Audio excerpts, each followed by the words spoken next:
participación que se logró en el Alto Manhattan. Sí, algunas abstenciones, porque ahí se podían producir situaciones de enfrentamiento, situaciones difíciles por dos razones, y bueno, yo creo que fue prudente la decisión del consulado dominicano de abstenerse de participar en esta marcha. Pero hay una situación sumamente preocupante, y es la denuncia que ha hecho María Curi. María Curi es la presidenta del desfile dominicano en el Alto Manhattan. Ella está denunciando que está recibiendo amenazas de muerte, tanto ellas como sus familiares, y ella ha formalizado pues una querella en el cuartel 21, detallando las llamadas que ha recibido y situaciones de amenazas contra ella y contra su familia. Eso hay que rechazarlo, venga de donde venga. Y bueno, como ella formalizó una querella, esto tiene un aspecto realmente de seriedad, y de esa manera hay que adoptarlo.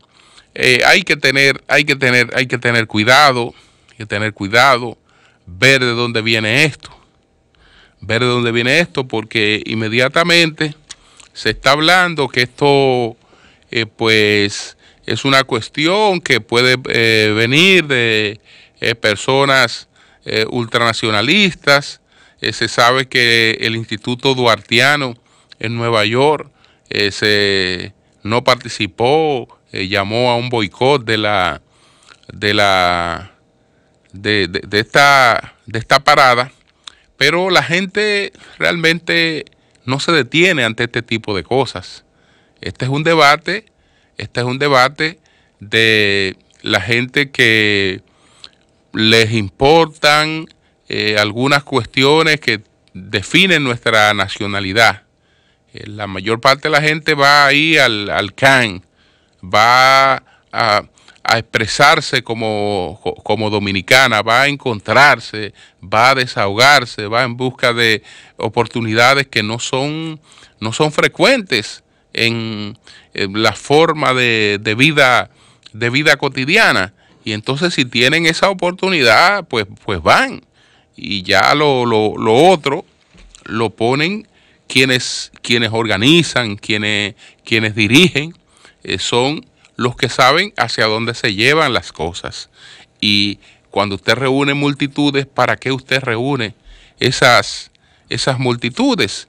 Se ha de llamarla para que las cosas ocurran sin ninguna dirección, sin censurar para nada la expresión de la espontaneidad.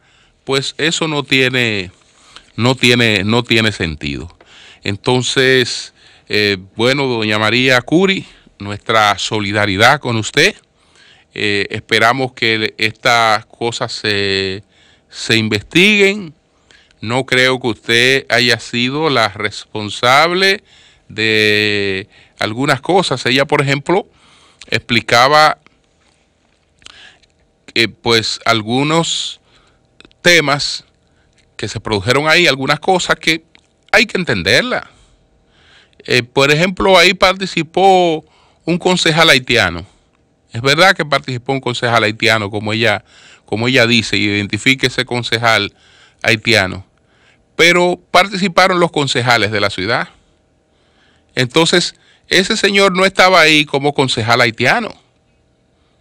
No, porque esa era una expresión de la dominicanidad, pero esa marcha estaba apoyada por la ciudad. Entonces, si hay concejales de origen judío, si hay concejales de origen haitiano, si hay concejales de cualquier origen y estaban allí como concejales, bueno, ellos estaban allí en representación de la ciudad en este caso. Entonces, no creo que esa parte realmente amerite un un reparo, el decir, mira, esta señora está en complicidad con los que quieren llevar una campaña contra nuestro país, contra los que quieren imponernos, pues una fusión del vientre, ¿no? Una invasión, las llamadas invasiones del vientre, es decir, con las parideras de sus mujeres en la República Dominicana, más el empuje de más indocumentados, imponer una situación de hecho. Y entonces después, en el plano internacional, es reclamar derechos en función de esa situación de hecho que ha sido impuesta. Yo no creo que esta dama que está en la presidencia del desfile dominicano en Nueva York esté vinculada a ese tipo de cosas, y ella tiene que tener también un espíritu de apertura y un espíritu de tolerancia, porque de eso se trata. Son las 7:10.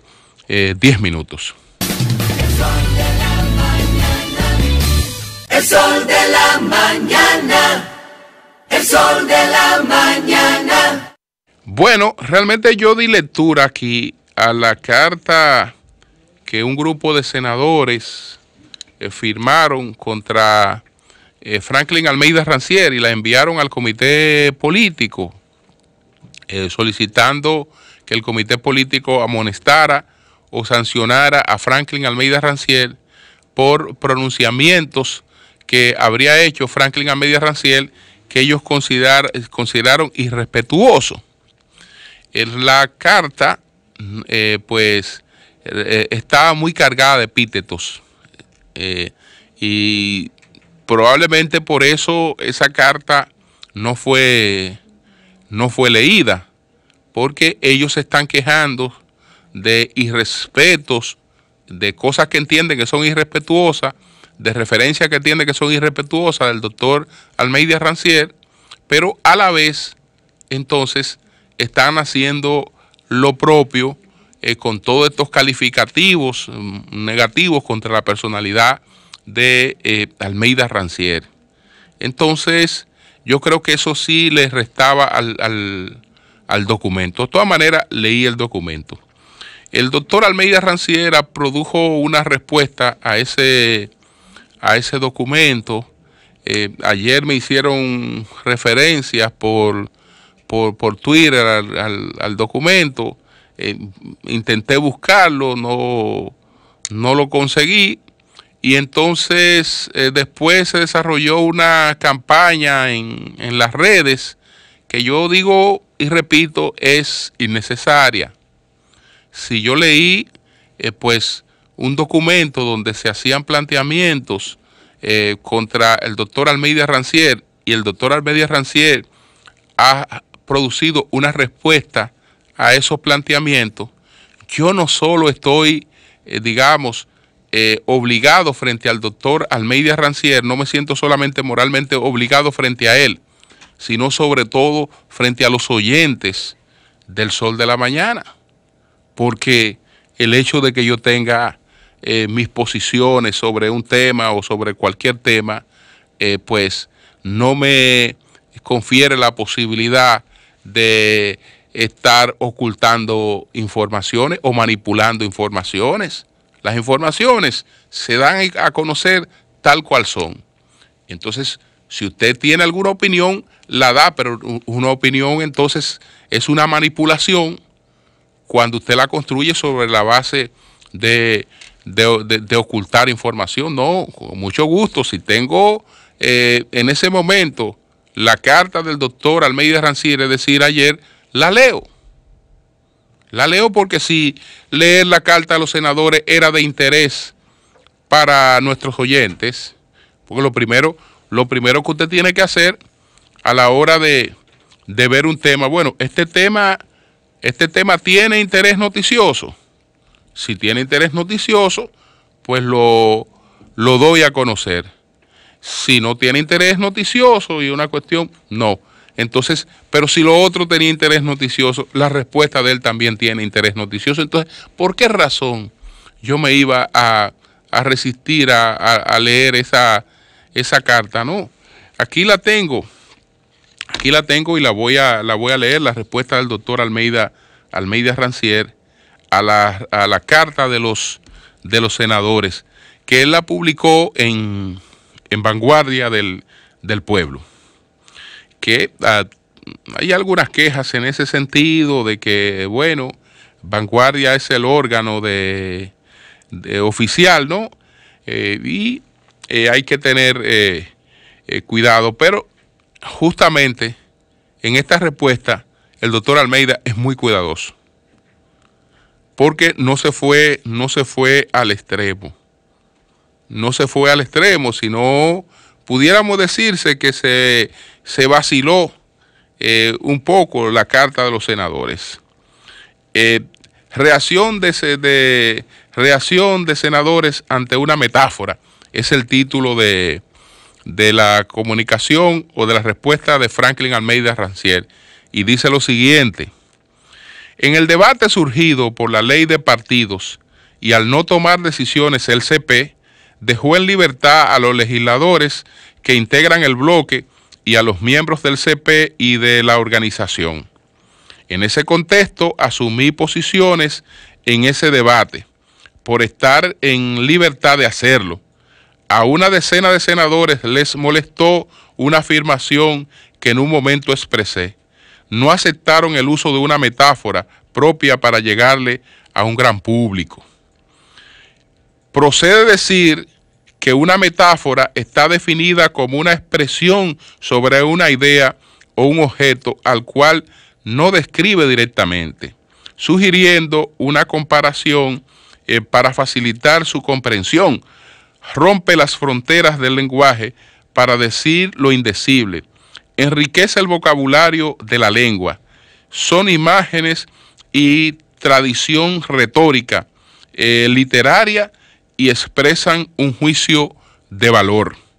Es una figura retórica, un tropo, cambiar o alterar, en el que se traslada el significado de un concepto a otro. Se busca establecer una relación inverosímil de aparente semejanza o analogía. Cuando en medio del debate y estando en conocimiento del Senado que ante la renuencia de escuchar diversos sectores de la sociedad, dije que mis perros escuchan más que los senadores. Es una metáfora construida para no solo romper la frontera del lenguaje, sino para facilitar la comprensión del concepto expresado, dice el doctor Almeida Rancière. Entonces, él continúa diciendo que por demás procede recordar que literalmente los perros tienen el oído más desarrollado que los humanos. El oído de los caninos registra hasta 35.000 vibraciones por segundo, con una evolución 4 veces mayor a la humana. La audición se transmite por medio de ondas y frecuencias de vibraciones que se mide en hercios, La del ser humano, bueno, ahí vienen unas explicaciones técnicas. Entonces, sigo leyendo. Los perros son seres vivos leales, afectuosos, sensibles, expresan alegría ante la presencia del amo o de quienes le prodigan atención, aprecio y respeto. La expresión que utilicé es literalmente así, por lo explicado, y hubo hasta quien escribió que fue una metáfora excepcional, pero una decena de senadores se ofendió. No precisaron en su comunicación al CP que fue por esa expresión, sino que usaron tantos adjetivos para descalificarme que recordé una anécdota con el profesor Juan Bosch, la cual doy testimonio.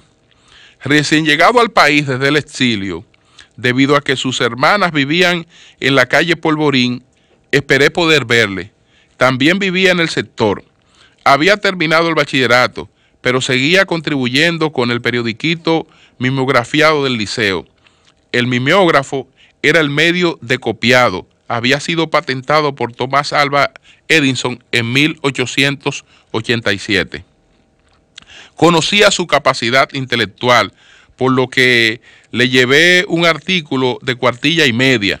Una cuartilla es una página 8,5 de 8,5 por 11, escrita a 2 espacios. Empezó a leerlo al tiempo que con su pluma iba redondeando palabras. Al terminar me pasó las 2 páginas, me miró fijamente y me dijo: quítale esos 40 adjetivos, deje que sea el lector quien califique. Entonces termina Franklin diciendo: la decena de senadores usaron tantos adjetivos que se les pasó decir de qué se trataba su comunicación. Bueno, yo creo que esta es una respuesta elegante, no se va al extremo de responder las descalificaciones de la comunicación de los senadores, que a su vez respondían descalificaciones de Almeida con nuevas descalificaciones. Es decir, va hacia otro tono del debate. Trata aquí pues de exponer, ¿no? Tratando, ¿no? de ilustrar con cierto sentido pedagógico. Escribe esta respuesta Franklin Almeida Rancière, que hemos leído y que no tenemos ningún problema en leer, e incluso reiteramos que en el momento en que el doctor Almeida lo considere de lugar, o atendiendo, o que pueda atender una invitación de nuestro equipo de producción, no tenemos, este es un espacio totalmente abierto, donde él será tratado como se tratan aquí a todos nuestros invitados. Así es que ahí hemos dado a conocer esta respuesta del doctor Franklin Almeida Rancière. El sol de la mañana, el sol de la mañana. No podía devolverme hacia la casa cuando entré y me lamenté mucho que se me quedó un libro bastante subrayado que tengo desde hace tiempo, de Jorge Lanata, que se titula La década robada, que se refiere al periodo de los Kirchner en Argentina. Ayer, la expresidenta Cristina Kirchner va ante un juez, y esa señora, al salir, pues ofrece unas declaraciones donde dice que lo que está ocurriendo con ella es parte de un plan regional para perseguir a todos los que han sacado a personas de la pobreza. Y entonces pone el ejemplo de lo que está ocurriendo con Lula. Y ella se iguala a Lula, tanto ella como su difunto marido, ella lo iguala con Lula. Señores, nada que ver con Lula, ni siquiera la denominación de supuestamente progresista, porque yo creo, como lo plantea Jean-François Revel, que todo poder, dice Jean-François Revel, todo poder es de derecha. Es decir, todo poder es de derecha. Ahora, ¿qué diferencia a un poder de otro poder? Son los controles y el manejo. Eso es lo que le da la característica. Es decir, usted no es un gobernante de derecha o no es un gobernante de izquierda porque usted llegue con un sellito y diga yo soy de izquierda, y el otro llegue con un sellito y diga yo soy gobernante de derecha. No, lo que dice que es usted son los controles que usted, la forma en la que usted se maneja en el poder. Por eso es que François Rebel dice, no, es que todo poder, por su naturaleza, es de derecha. Entonces, estos señores, por ejemplo, y voy a explicar primero el parte del expediente y lo que está ocurriendo con estos señores. Lo de Lula no es un expediente de corrupción. Lo de Lula no es un expediente de corrupción. Un presidente que ha gobernado un país con una economía de billones de dólares, no lo están acusando de que le han descubierto ninguna cuenta, ningún paraíso fiscal. No lo están acusando de enriquecimiento ilícito, de un crecimiento desproporcionado de su patrimonio. A ese presidente lo están acusando de que supuestamente es propietario de un inmueble, de un apartamento de playa, que aquí es algo muy grande porque las playas están fuera de las ciudades, etcétera, etcétera, pero en Brasil tiene varias ciudades que son de vocación playera y todo el mundo vive frente a la playa. Pobre y rico, todo el mundo vive frente a la playa. Entonces, ¿qué pasa? Que ya hemos explicado lo de Lula. Sin nada parecido a esto de esta señora. Nada parecido. Nada parecido a lo del esposo.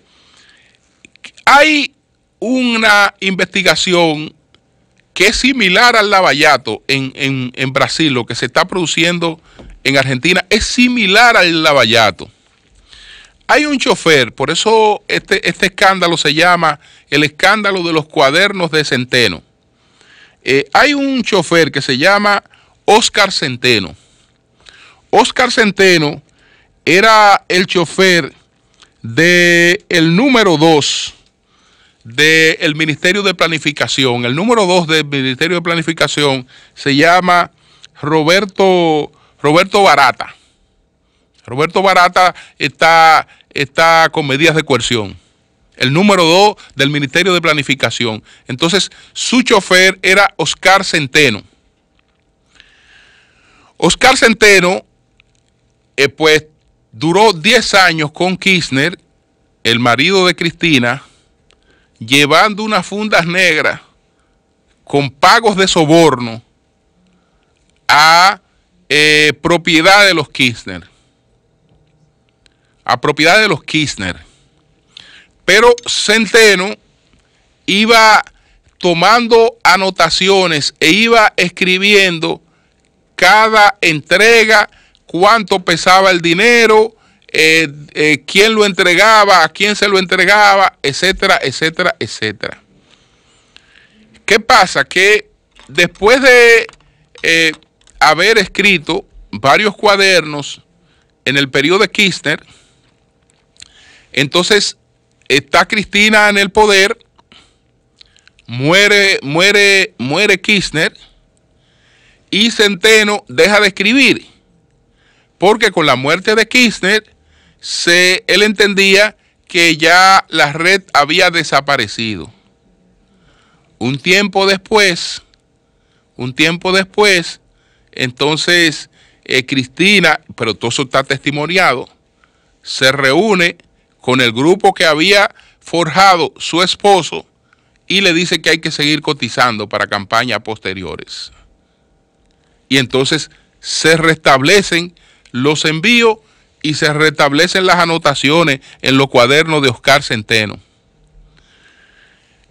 ¿Cómo se descubren los cuadernos de Oscar Centeno?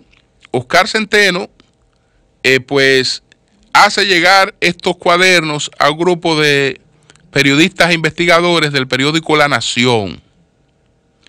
Ellos trabajan durante meses los cuadernos de Centeno, pero no publican media palabra. Después que trabajaron, los cuadernos de Centeno, entonces le hicieron entrega de esto al juez que está conociendo al juez que está conociendo este caso, el juez Claudio Bonadio. Y Claudio Bonadio empieza a investigar los cuadernos de Centeno. Ustedes saben qué ha parido los acuerdos de Centeno. Hay 7 altos funcionarios de Cristina presos. Pero hay 6. ¿Cuántos empresarios presos hay? ¿Y cuántos arrepentidos? Hay 7 empresarios, hay 8 altos funcionarios que están presos, incluyendo Julio Devido, que era el ministro de Planificación, y su mano derecha, que era para quien trabajaba Oscar Centeno.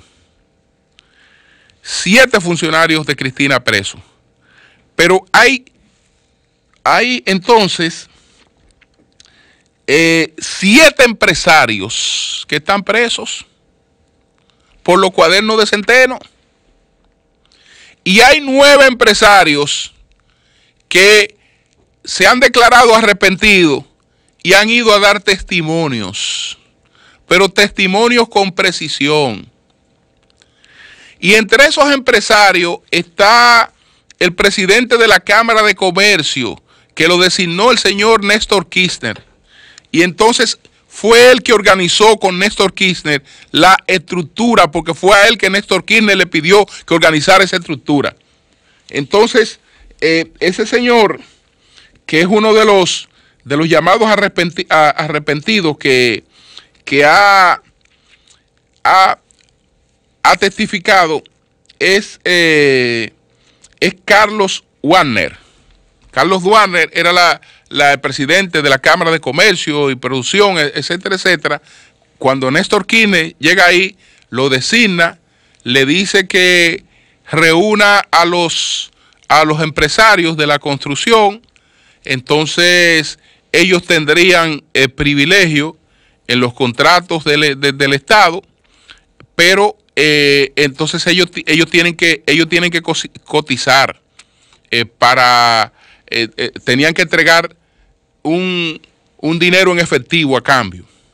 Entonces ellos escogían, como la gente del Lavallato, ¿cuál contrato usted quiere? Bueno, entonces ya en base a eso, y el dinero se lo entregaban en funda.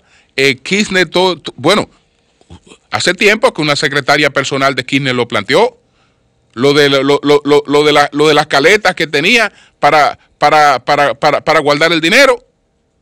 Pero ¿ustedes creen que es una fantasía? Pero al ministro de Obras Públicas, ¿usted no recuerda que lo sorprendieron enterrando $9 millones en un convento? Cuando él sabía que ya la investigación estaba cerca, desesperado, cogió para un convento a enterrar $9 millones. Entonces, ¿usted cree que esa señora se puede comparar con Lula? Y lo que se está investigando ahí se puede comparar con Lula. Entonces, es lo que me lamento, porque sin que se hayan descubierto, cuando Jorge Lanata publicó su libro La década robada, este expediente de los cuadernos de Centeno no se había desatado. Señores, y las cosas que hay ahí, pero documentadas en la década robada, son escalofriantes. No es una izquierdita la que están persiguiendo, es una ladrona. Igual que su esposo, 2 ladrones. Probablemente la pareja delincuencial más grande que haya estado en un gobierno en América Latina. Cambio y fuera.